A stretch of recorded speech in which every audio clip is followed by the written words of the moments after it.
Voy a darle la bienvenida al ex ministro de Economía y Finanzas, Alonso Segura, advirtiéndole, por favor, Alonso, buenas noches, que en cualquier momento podemos entrar a la juramentación del titular de Economía y Finanzas y podemos tener una interrupción de un par de minutos porque finalmente es una actividad oficial. Recordemos que TV Perú está construyendo su dinámica de televisión pública y de comunicación pública, pero siempre queda la obligatoriedad de transmitir las actividades oficiales.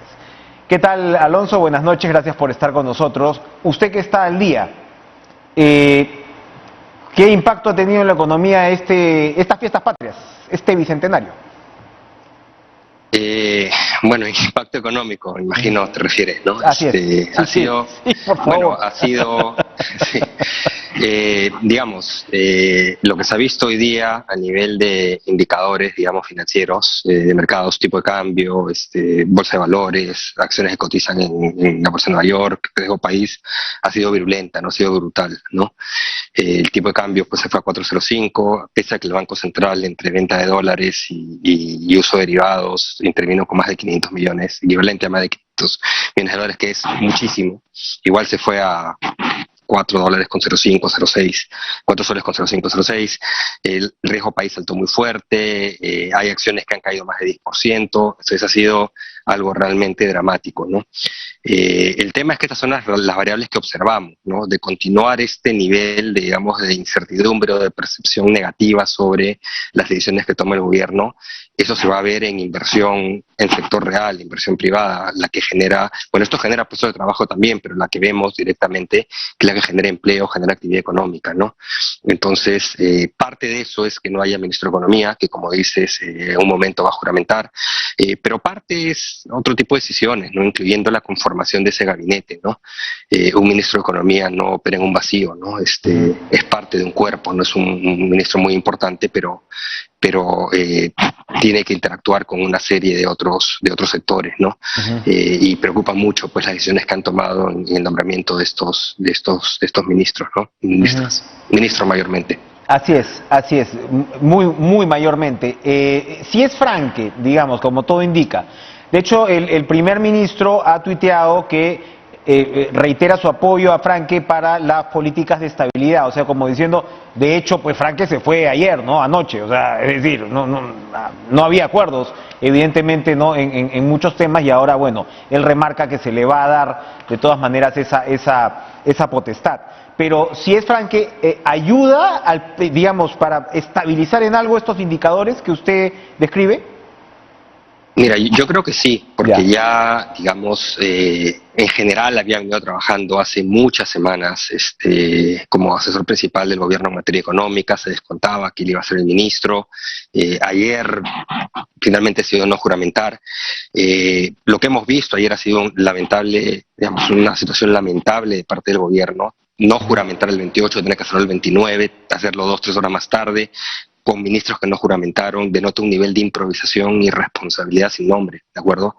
Pero el hecho que se vaya y hoy día regrese también denota que las condiciones bajo las cuales él consideraba que está dispuesto a aceptar el cargo no se cumplieron. Y eso también es grave, ¿okay? Porque no es que lo llamaron ayer, ¿no? Entonces solo espero que ahora sí las condiciones que él considera que requiere para poder trabajar y ser efectivo, recordamos que todo ministro es un servidor público, se están dando y se van a dar. ¿De acuerdo? Personalmente yo creo que ese gabinete es un gabinete en el cual yo tiendo a no hablar de personas y no voy a personalizar tampoco específicamente con nombres, pero hay muchos cargos de ministros que uno ve las trayectorias, no tienen conocimiento de los sectores a los que van a ir, no tienen las competencias para los cargos, en mi opinión. ¿De acuerdo? Y esto no es actividad privada, esto es función pública. Entonces, yo llamaría a la reflexión al gobierno de que evalúen bien qué tipo de gabinete se necesita, no solo por representatividad, digamos, sino también por capacidad de poder realizar un buen trabajo en beneficio de los ciudadanos, ¿no? De todos los peruanos. Si no, finalmente son ellos los que van a sufrir las consecuencias, ¿no?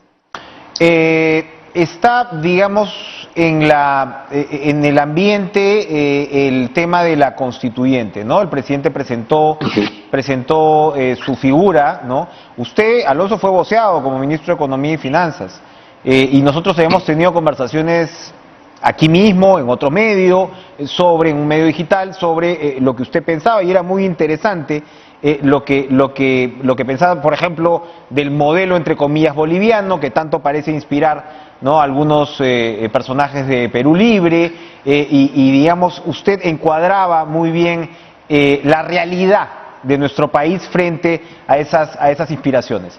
¿Qué tanto ha tranquilizado el mensaje sobre la Asamblea Constituyente del presidente Castillo, que dice que, bueno, que en principio va a presentar pues un proyecto de ley para que sea el mismo Congreso que corrija el artículo en mención, es decir, quedaría dentro de la cancha del Congreso?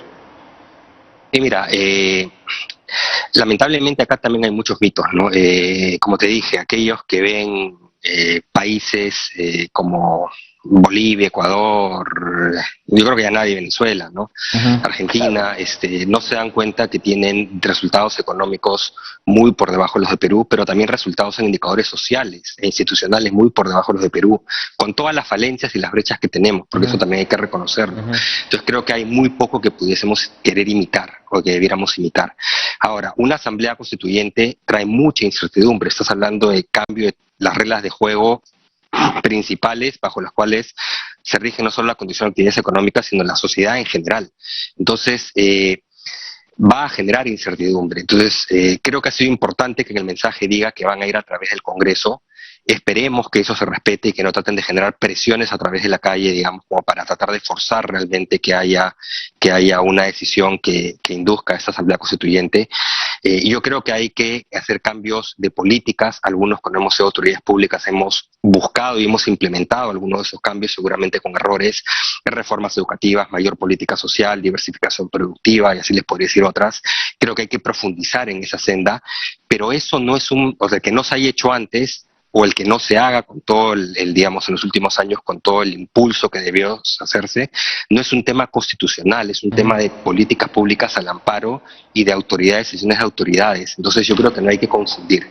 Hay que manejar con mucho cuidado el tema constituyente, porque podríamos terminar primero con mucha incertidumbre en la transición, y eso va a afectar, digamos, las condiciones de vida de los peruanos, pero también el resultado final. Podríamos terminar con un resultado final de constitución que termine poniéndonos en una situación como la de estos países, Venezuela, Ecuador, Bolivia, etcétera, que tienen resultados realmente poco envidiables, ¿no? Así es.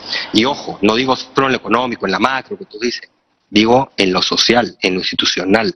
Entonces hay que tener cuidado con eso, ¿no?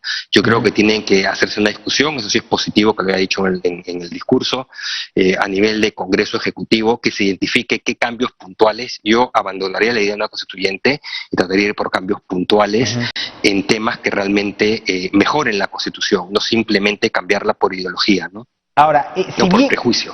Si bien no fue una constante transversal, sí se notó en el anuncio del presidente cierto acento con respecto a la actividad empresarial del Estado, ¿no? Petroperú, ¿no? Otro tipo también el tema del agua, ¿no? El tema del agua también, sí. ¿no? ¿Cómo vio esa parte? Actividades extractivas, en general. Mira, ese es uno de los puntos en que vamos a poder debatir hasta el fin de los días, ¿no? La experiencia peruana en términos de actividad empresarial del Estado ha sido entre mediocre y terrible, ¿de acuerdo? No tenemos casos de éxito, y en general en la región no hay buenos casos, pero el Perú en particular. El Estado no hace bien la prestación de servicios básicos, ¿de acuerdo?, para la población. Entonces, debería enfocarse en eso. Ciertamente necesitamos mejor regulación de otro tipo de actividades, regulación desde el sector público hacia el sector privado. Eso hay que fortalecerlo. No estoy hablando de llenarlos de trámites y sanciones, simplemente que sea una regulación adecuada, que tampoco brille por su ausencia, ¿de acuerdo? Pero la actividad empresarial no es algo que yo creo que se necesite, creo que distrae al Estado, creo que no hay recursos. Por ejemplo, mencionaste el caso de Petroperú. Dice que Petroperú creen que participen en todas las etapas de la cadena con sus propios recursos, para que no suban los precios. Una de las razones por las cuales los precios tienden a subir de combustibles es porque Petroperú trata de hacer caja, justamente. ¿no? O sea, no están entendiendo la problemática. Entonces creo que hay que tener cuidado con eso, ¿no? Nuevamente, hay ciertos temas en ese mensaje a la nación, a mí me preocupan muchísimo. Tú has hablado de rol empresarial, la cantidad de ofertas digamos, de gasto público que se hacen son imposibles de cumplir. Imposibles, no te digo improbables, difíciles, imposibles, ¿ok? Podemos hacer la suma si quieres, desde un par de trenes que van de punta a punta en el país, cerrar toda la brecha de saneamiento que ellos mismos dicen que es de casi 50.000 millones de soles, hablan de básicamente 4 o 5 hospitales por región, o sea...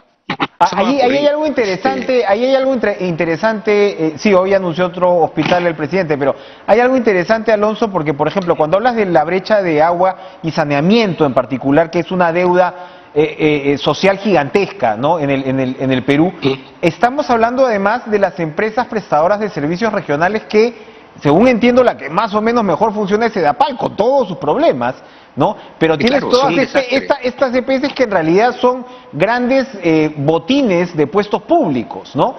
Y claro, exacto, ¿cómo vamos a reformar eso para cerrar esa brecha que dice el presidente, ¿no? Es que ese es el gran problema, porque tienen este sesgo además de rol empresarial del Estado, entonces lo lógico sería que introduzca, digamos, capitales privados, ¿no? Para que se puedan gestionar. Y ojo que estamos hablando en conos urbanos, digamos, mayormente, ¿no? Estas empresas municipales, ¿no? Y son un desastre desde el punto de vista financiero, son un desastre desde el punto de vista de prestación de servicios. Tenemos un problemita con nuestra... Ahora sí, no, retomamos, sí, adelante. Entonces, sí, retomamos, adelante. Sí, escuchamos, Alonso, no, escuchamos. No, sigamos. Sí. Yo creí que estaba llevando la no. Hubo un clic en la comunicación, pero sí, adelante. Te decía, que quería la juntación, disculpa porque no tengo retorno, ¿no? Visual. Entonces, mira, no es un tema solo de plata, ese es el gran problema. Ciertamente lo que han ofrecido en términos de necesidad de recursos públicos no es posible, pero no es solo un tema de plata, no se han enfocado en cuál es la mejor manera de llegar al ciudadano, cómo mejorar la calidad de gasto, dónde necesito colaboración del sector privado, participación del sector privado y solamente regularlo mejor ciertamente, pero regularlo. Entonces, de nuevo, el mensaje está lleno de ofertas de todo tipo, podemos ir a otro frente, dicen salud universal, pensiones universales, todo eso va a venir con un fuerte componente de fondos públicos también. Entonces, ciertamente quien juramente hoy día va a tener una labor muy compleja por la situación en la que hereda el país, pero por la cantidad de ofrecimientos, porque va a tener que descafeinar muchos de ellos, porque no son cumplibles, lamentablemente, ¿no? Entonces va a estar una persona también que tenga muchísimo carácter y que sepa, digamos, de alguna manera contener todas estas iniciativas que usualmente se dan en los gobiernos, en los congresos, pero, digamos, la envergadura de lo que se ha anunciado, pues, supera digamos, las ofertas del pasado, ¿no? Y ya no es una oferta de campaña, y es un discurso como presidente, ¿no? Lo cual complica un poquito más, ¿no? Y es interesante... Bueno, nuevamente, hay que cerrar brechas, pero no podemos perder tampoco nuestra estabilidad macro, nuestra credibilidad fiscal. Hay un límite, ¿no? Y tienen que ir gradualmente cerrando este déficit. El Perú está desahorrando aceleradamente. Nos hemos comido una parte importante de nuestros ahorros. Tenemos un déficit muy alto en este momento. Este gobierno le toca priorizar porque tiene que ir gradualmente consolidando, ¿no?